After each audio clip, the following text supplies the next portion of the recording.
Hello, and welcome to today's webinar titled OCAT Administer Training. My name is Akia Jabal, and I, along with my fellow presenter today, Allison Friedman, work for ICF International. We are co-presenting today's webinar with the goal that you will have a good sense of what OCAT can do, specifically in terms of setting up user accounts.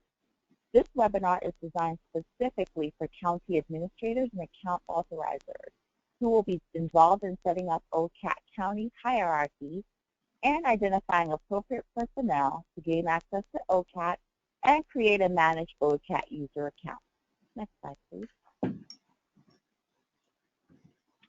The goal and learning objectives of this webinar are to briefly provide an overview of OCAT, discuss the different OCAT environments, discuss how to set up organizational hierarchies, and finally, to provide details about how to create and update user accounts.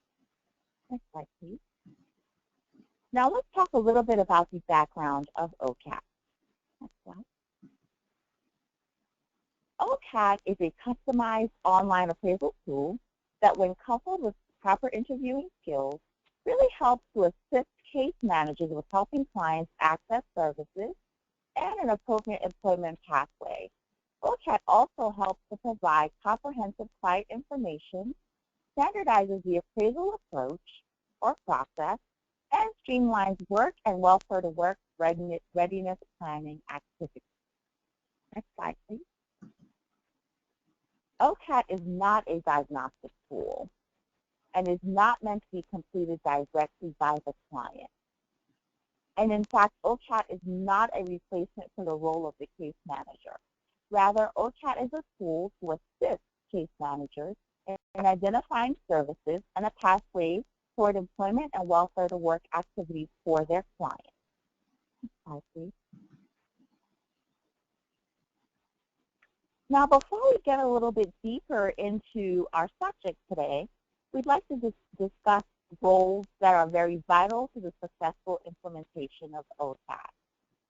First, we have the county case manager, who is a county worker who conducts OCAT with clients. Case managers can search for and see the existence of existing cases, but can only open and edit their own cases, and any cases to which they have specifically been added.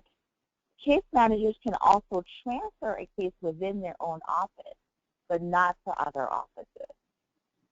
Supervisors directly supervise case managers.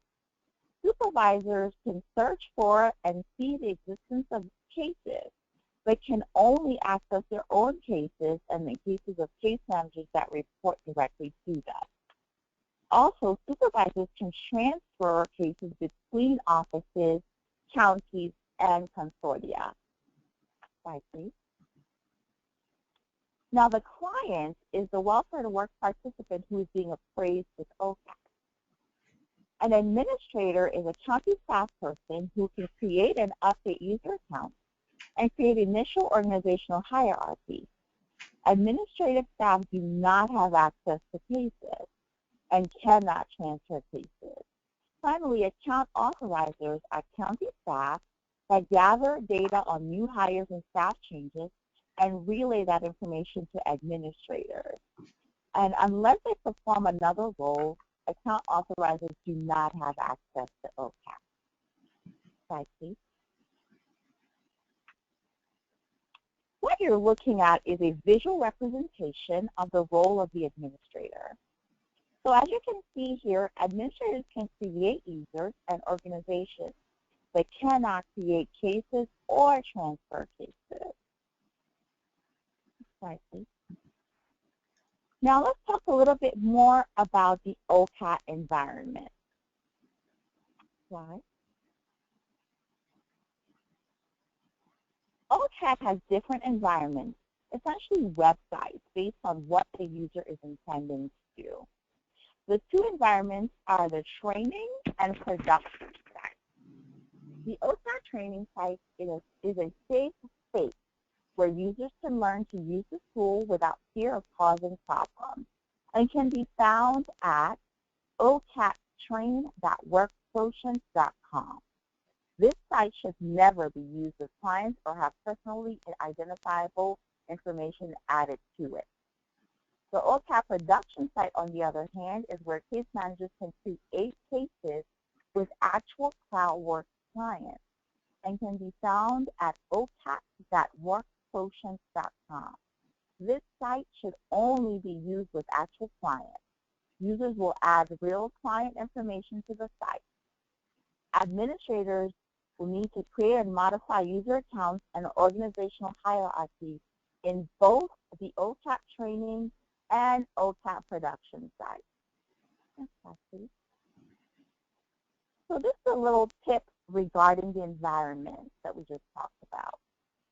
OCAT users will receive access to the training environment first. And when creating usernames, they should be unique to that environment.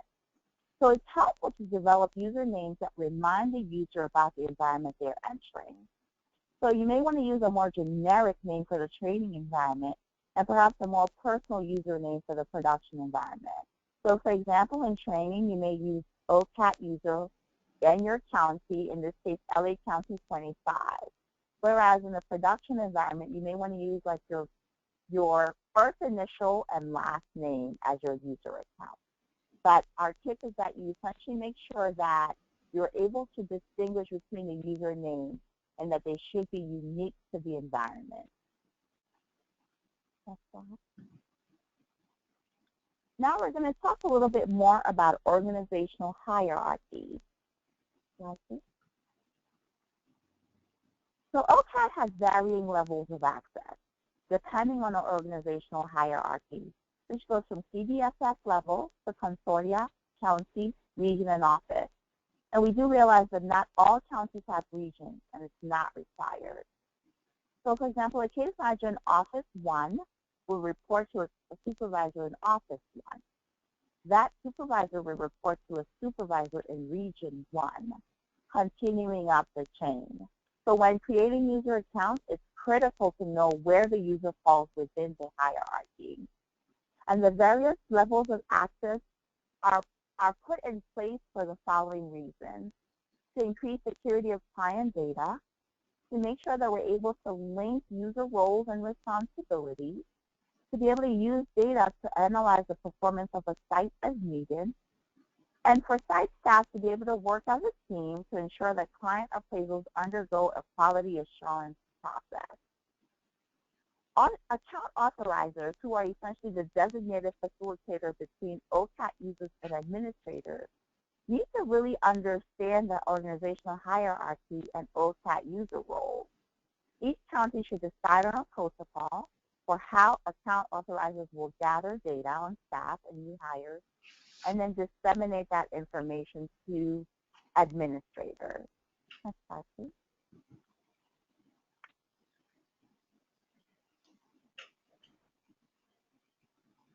So ICF has created the organizational hierarchy from the CDSS level to the county level in the training environment and the production environment.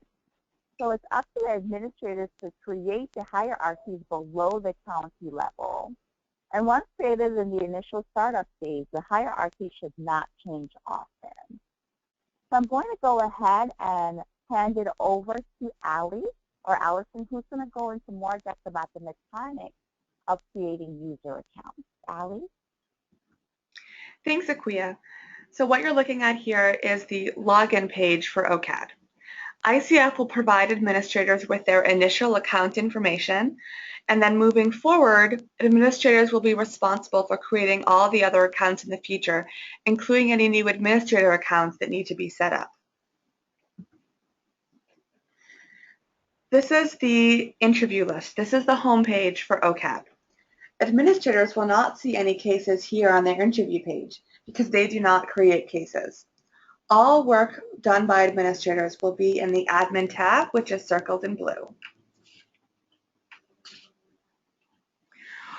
We're going to talk about building the hierarchy today. So we're going to go to the organization tab, which is the second sub-tab on the left. The hierarchy is organized into folders, so the administrator should navigate to their county folder, going through ICF, CDSS, and their respective consortia. When you select your county, the organizational detail will pop up. To add a region or an office, you must click Add Child right on the right-hand side. Once that comes up, you will put in the name, the county, and the entity type. The name would be unique to your region or office. The county would be whichever county that you're in. And the entity type would be either a region or an office, because as Aquia mentioned already, ICF has created the counties for you. So what you'll need to create are the regions and offices below them.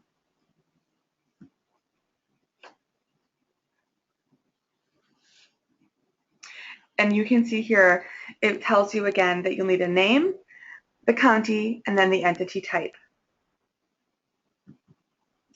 And now we're going to talk about creating the user accounts.